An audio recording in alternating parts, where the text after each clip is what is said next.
5. High school में। पहले लिख चुका हूँ कि ब्याह के समय मैं हाई स्कूल में पढ़ता था। उस समय हम तीनों भाई एक ही स्कूल में पढ़ते थे। बड़े भाई कई दर्जा ऊपर थे और जिस भाई का ब्याह मेरे साथ हुआ वह मुझसे एक दर्जा आगे थे। विवाह के परिणामस्वरूप हम दोनों भाइयों का एक साल बेकार गया। मेरे भाई के लिए तो नतीजा इससे भी बुरा रहा। ब्याह के बाद उन्हें स्कूल छोड़ ही देना पड़ा। भगवान जाने ऐसा अनिष्ट परिणाम कितने युवकों को भोगना पड़ता होगा। विद्याभ्यास और विवाह दोनों साथ साथ हिंदू संसार में ही चलते हैं। मेरी पढ़ाई जारी रही। हाई स्कूल में मैं मंदबुद्धि विद्यार्थी नहीं माना जाता था। शिक्षकों का प्रेम तो मैंने सदा प्राप्त किया। हर साल माता पिता के पास विद्यार्थी की पढ़ाई के साथ साथ चाल चलन के बारे में भी प्रमाण पत्र भेजा जाता था। उसमें कभी मेरे चाल चलन या पढ़ाई के खराब होने की शिकायत नहीं गई। दूसरे दर्जे के बाद मैंने इनाम भी पाए और 5वें, 6ठे दर्जे में क्रमशः 4 तथा 10 रुपये मासिक की छात्रवृत्ति भी मिली थी। इस सफलता में मेरी होशियारी की अपेक्षा भाग्य का हिस्सा ज्यादा था। वे वृत्तियां सब विद्यार्थियों के लिए नहीं बल्कि सौराष्ट्र प्रांत के विद्यार्थियों में प्रथम आने वाले के लिए थीं। 40-50 विद्यार्थियों के दर्जे में उस समय सौराष्ट्र प्रांत के विद्यार्थी हो ही कितने सकते थे। मेरी निजी स्मृति यह है कि मुझे अपनी होशियारी का कोई गर्व नहीं था। इनाम या छात्रवृत्ति पाने पर मुझे आश्चर्य होता था, लेकिन अपने चाल चलन की मुझे बड़ी चिंता रहती थी। आचरण में दोष आने से तो मुझे रुलाई ही आ जाती थी। मेरे हाथों कोई ऐसी बात हो या शिक्षकों को ऐसा मालूम हो कि उन्हें मेरी भर्त्सना करनी पड़े, यह मेरे लिए असह्य था। मुझे याद है कि एक बार मुझे मार खानी पड़ी थी। मार का दुख नहीं था, पर मैं दंड का पात्र माना गया, इस बात का बड़ा दुख था। मैं खूब रोया। ये बात पहले या दूसरे दर्जे की है। दूसरा प्रसंग 7वें दर्जे का है। उस समय दोराबजी एदल जी गीमी हेडमास्टर थे। वह विद्यार्थी प्रिय थे क्योंकि वह नियमों की पाबंदी कराते थे, बाकायदा काम करते और लेते थे और पढ़ाते अच्छा थे। ऊपर के दर्जा के विद्यार्थियों के लिए उन्होंने कसरत, क्रिकेट अनिवार्य कर दिया था। मुझे इन चीजों से अरुचि थी। अनिवार्य होने के पहले तो मैं कभी कसरत, क्रिकेट या फुटबॉल में गया ही न था। न जाने में मेरा झिम्पू स्वभाव भी एक कारण था। आज जिस अरुचि में मैं अपनी गलती देखता हूँ, उस समय मेरी यह गलत धारणा थी कि कसरत का शिक्षण के साथ कोई संबंध नहीं है। बात को समझ में आया कि विद्याभ्यास में व्यायाम अर्थात शारीरिक शिक्षा का मानसिक शिक्षा के बराबर ही स्थान होना चाहिए। फिर भी मैं कहना चाहता हूं कि कसरत में शामिल न होने से मेरी हानि नहीं हुई। कारण ये था कि पुस्तकों में मैंने खुली हवा में घूमने की सलाह पढ़ी थी और वह मुझे रुचती थी और इससे हाई स्कूल के ऊंचे दौर से ही मुझे घूमने जाने की आदत पड़ गई थी। वह अंत तक बनी रही। घूमना भी व्यायाम तो है ही, इससे मेरे शरीर में थोड़ा कसाव आ गया। व्यायाम की अरुचि का दूसरा कारण था पिताजी की सेवा करने की तीव्र इच्छा। स्कूल बंद होते ही तुरंत घर जाकर उनकी सेवा में लग जाता। कसरत अनिवार्य हो जाने से इन सेवा में विघ्न पड़ने लगा। पिताजी की सेवा के लिए कसरत से माफी पाने को दरख्वास्त दी, पर गीमी साहब कब माफी देने वाले थे। एक शनिवार को स्कूल सवेरे का था। शाम को 4 बजे कसरत में जाना था। मेरे पास घड़ी न थी। आकाश में बादल थे, इससे समय का कुछ पता न चला। बादलों से धोखा खा गया। कसरत के लिए जब पहुंचा तो सब जा चुके थे। दूसरे दिन जब गीमी साहब ने हाजिरी देखी तो मैं गैर हाजिर निकला। मुझसे वजह पूछी गई। मैंने जो बात थी बता दी। उन्होंने उसे सही नहीं माना और मुझ पर 1 या 2 आना, ठीक याद नहीं कितना जुर्माना हुआ। मैं झूठा बना। मुझे भारी दुख हुआ। मैं झूठा नहीं हूँ, ये कैसे साबित करूँ? कोई उपाय नहीं था। मन महसूस कर रह गया। रोया।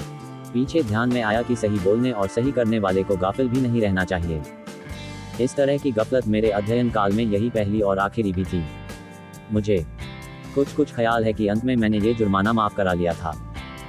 अंत में कसरत से मैंने मुक्ति पा ली, पर तब जबकि पिताजी ने हेडमास्टर को पत्र लिखा कि स्कूल के समय के बाद वह मेरी उपस्थिति अपनी सेवा के लिए चाहते हैं। कसरत के बदले घूमना जारी रखने की वजह से शरीर का व्यायाम न करने की गलती के लिए तो मुझे सजा नहीं भोगनी पड़ी, पर दूसरी एक भूल की सजा मैं आज तक भोग रहा हूँ। पता नहीं कहां से यह गलत ख्याल मेरे दिमाग में घुस गया था कि पढ़ाई में सुंदर लिखावट की जरूरत नहीं है, जो विलायत जाने तक बना रहा। बात को और खासकर दक्षिण अफ्रीका में जब वकीलों के और दक्षिण अफ्रीका में जन्मे और पढ़े हुए नवयुवकों के मोती के दानों के से अक्षर देखे तब मैं लजाया और पछताया। मैंने समझा कि खराब अक्षर अधूरी शिक्षा की निशानी माने जाने चाहिए। पीछे मैंने अपने अक्षर सुधारने की कोशिश की, पर पके घड़े पर कहीं गला जुड़ता है। युवावस्था में जिसकी अवहेलना की, उसे आज तक न कर पाया। प्रत्येक युवक और युवती को मेरे उदाहरण से यह सबक लेना चाहिए कि अच्छे अक्षर लिखना विद्या का आवश्यक अंग है। सुंदर लिखावट सीखने के लिए चित्रकला का ज्ञान आवश्यक है। मैं तो इस नतीजे पर पहुंचा हूं कि बालकों को चित्रकला पहले सिखलानी चाहिए। जैसे पक्षी, वस्तु आदि को देखकर बालक उन्हें याद रखता और सहज में पहचान सकता है, वैसे ही अक्षर पहचानना भी सीखे और चित्रकला सीखकर चित्र आदि बनाना सीख लेने के बाद अक्षर लिखना सीखेगा तो उसके अक्षर छापे जैसे होंगे। इस समय की पढ़ाई के दूसरे 2 संस्मरण उल्लेखनीय हैं। विवाह के कारण जो 1 साल खराब गया था, दूसरे दर्जे में मास्टर ने उसे बचा लेने का मुझसे उद्योग कराया। परिश्रमी विद्यार्थी को इसको इजाजत उन दिनों मिल जाती थी। इससे तीसरे दर्जे में 6 महीने रहा और गर्मी की छुट्टियों के पहले के इम्तिहान के बाद में चौथे दर्जे में ले लिया गया। यहाँ से कई विषयों की पढ़ाई अंग्रेजी के द्वारा शुरू होती थी। मैं कुछ समझ ही न सकता था। रेखागणित के अध्यापक समझाने वाले अच्छे थे, पर मेरे दिमाग में कुछ घुसता ही न था। अक्सर मैं निराश हो जाता। कभी कभी सोचता कि 2 दर्जे साल भर में पास करने का इरादा छोड़ दूं और तीसरे दर्जे में लौट जाऊं, पर इसमें मेरी लाज जाने के साथ ही जिस शिक्षक ने मेरी श्रमशीलता पर विश्वास करके दर्जा चढ़ाने की सिफारिश की थी, उसकी भी लाज जाती। इस डर से नीचे उतरने का विचार त्याग दिया। कोशिश करते करते जब मैं रेखागणित की 13वीं शक्ल तक पहुंचा तो यकायक मुझे जान पड़ा कि यह तो आसान से आसान विषय है, जिसमें केवल बुद्धि का सीधा और सरल प्रयोग ही करना है, उसमें कठिनाई की क्या बात है। इसके बाद तो हमेशा रेखागणित मेरे लिए आसान और रोचक विषय रहा। संस्कृत मेरे लिए रेखागणित की अपेक्षा अधिक कठिन सिद्ध हुई। रेखागणित में कुछ रटना नहीं रहता, पर संस्कृत में तो मेरी दृष्टि से अधिक काम रटने का ही था। ये भी चौथी कक्षा से चली थी। छठे दर्जे में मैं हिम्मत हार गया। संस्कृत के अध्यापक बहुत सख्त थे। उन्हें विद्यार्थियों को बहुत सा पढ़ा देने का लोभ था। संस्कृत और फारसी के दर्जी में एक प्रकार की प्रतिद्वंद्विता सी थी। फारसी के मौलवी साहब नर्म थे। विद्यार्थी आपस में बातें किया करते कि फारसी तो बहुत सहज है और उसके अध्यापक बड़े सज्जन हैं। विद्यार्थी जितना काम कर लाते हैं उतने से ही निभा लेते हैं। आसान सुनकर मैं भी ललचाया और एक दिन फारसी के दर्जे में जा बैठा। संस्कृत शिक्षक को यह खरा। उन्होंने मुझे बुलाकर कहा, तुम सोचो तो कि तुम किसके लड़के हो। अपने धर्म की भाषा नहीं सीखोगे। अपनी कठिनाई मुझसे कहो। मैं तो चाहता हूँ कि सभी विद्यार्थी अच्छी संस्कृत सीख लें। आगे चलने पर तो उसमें रस ही रस है। तुम्हें इस तरह हिम्मत नहीं हारनी चाहिए। तुम फिर मेरे दर्जे में आ जाओ। मैं शर्माया। शिक्षक के प्रेम की अवहेलना न कर सका।